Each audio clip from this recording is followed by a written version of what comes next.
hands-on preview of Resident Evil. I don't know why the volume's so low.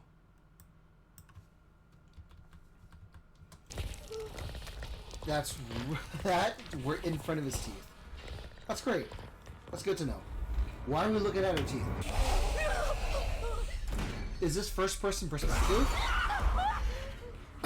Since 2017's Resident Evil 7, a regular staple of Capcom's horror series has been the inclusion of an enemy that stalks you. Jack Baker burst through a wall and into our hearts, the world fell in love with Mr. X, and Lady Dimitrescu provoked her own power. Online adoration. It's all about power. Resident Evil Requiem appears to be keeping up this tradition, with its own take on the hulking, relentless pursuer. And so far, from my small 20-minute sample at Gamescom 2025, it feels like looks like a Capcom has young created girl. a new God, that person looks like... Oh God, what is the person I'm thinking of?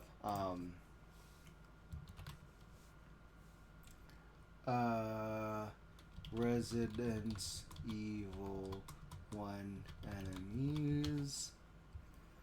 Ashley, not Ashley.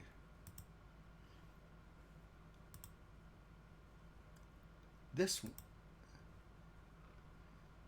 I'm thinking. It looks like Lisa Trevor. Yeah, because like for...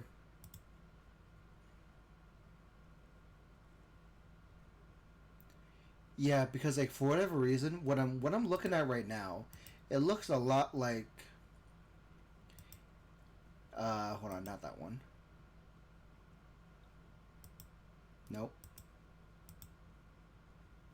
Why is it not looking at the other one?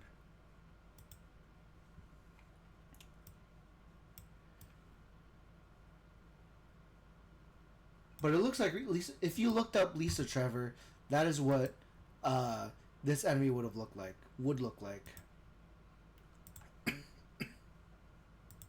foe that more than lives up to the mantle of a Resident Evil stalker. You die by bite? That more than lives up to the mantle of a Resident Evil. Okay, so you have to run away from... I'm going to keep calling you Lisa Trevor. Stalker. But it looks really weird. Like, some of the parts don't The short demo match, takes place at the Rhodes Hill Chronic Care Centre and stars our latest protagonist, Grace Ashcroft, who creeps through the dimly lit and suitably spooky setting, armed only with a lighter and glass bottles. While I expect that combat will be a part of the full game, there were no firearms to be seen in this demo. Which makes sense because it would do a disservice. I feel like I want the game to be consistently... I want the majority of the game to have Grace without a weapon until the last quarter, because it's about her journey and she's primarily a researcher, I believe. So I want her to be less focused about fighting until the last quarter of the game.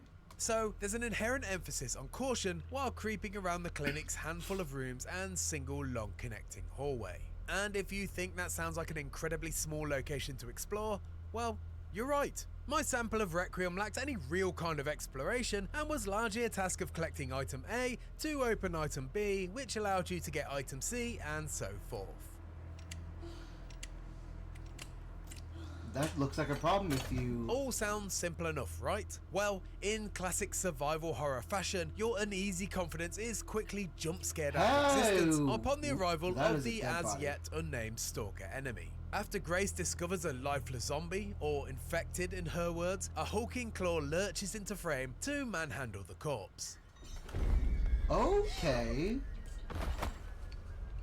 The camera lifts just as the creature plunges its teeth into the zombie's skull, both demonstrating the beast's sheer mass and how it has little consideration for the iconic fodder of the series. Oh, this new stalker is Lady D. fantastic. Tall, with the frame of Resident Evil's Lisa Trevor and the vice-like jaw. Lisa Trevor! There's a mention of Lisa Trevor. Indigo. She has bulbous eyes, claws for hands, and a Quasimodo-like posture. Once unleashed, this stalker, like its recent relatives, is persistent, promptly reacting to the sounds, sights, and smells of Grace. Uh-oh. Uh-oh. And like her xenomorph stalker cousin from Alien Isolation, this monstrosity can, and will, travel above you through the ceiling space, dropping down as quickly as it can scarper up. Basically, she's relentless and can easily outmaneuver you. From the ceiling. Jeez.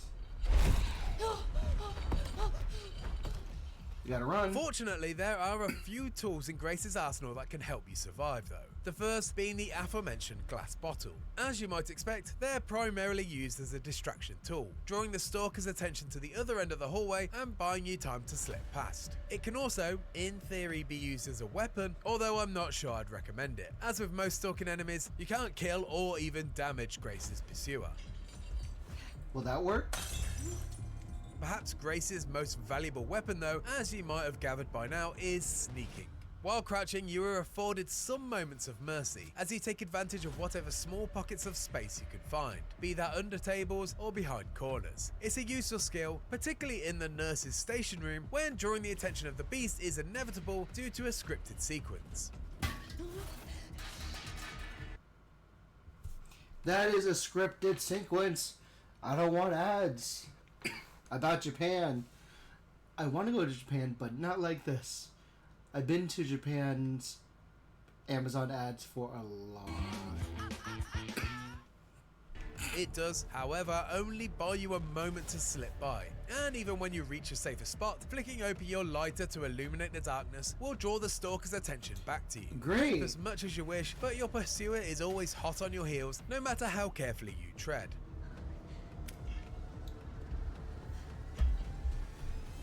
So exciting, right? Okay. Interestingly, this new enemy type does have an Achilles heel though, light, or more specifically, the bright white light of a room's ceiling lamp. The tiny flame from the lighter in Grace's hand didn't appear to make any difference. When chasing Grace into a well-lit room, the monster's skin visibly burns, causing her to scream and then retreat.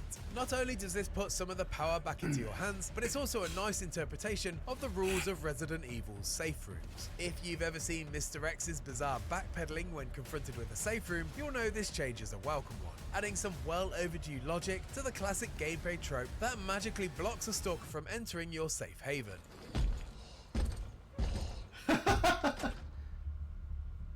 While there was neither much space nor opportunity to explore, thanks to the small environment and constant presence of a terrifying stalker, what little exploring I did do felt, perhaps to no surprise, very familiar. Like Resident Evil 7. Empty ink? Oh my god.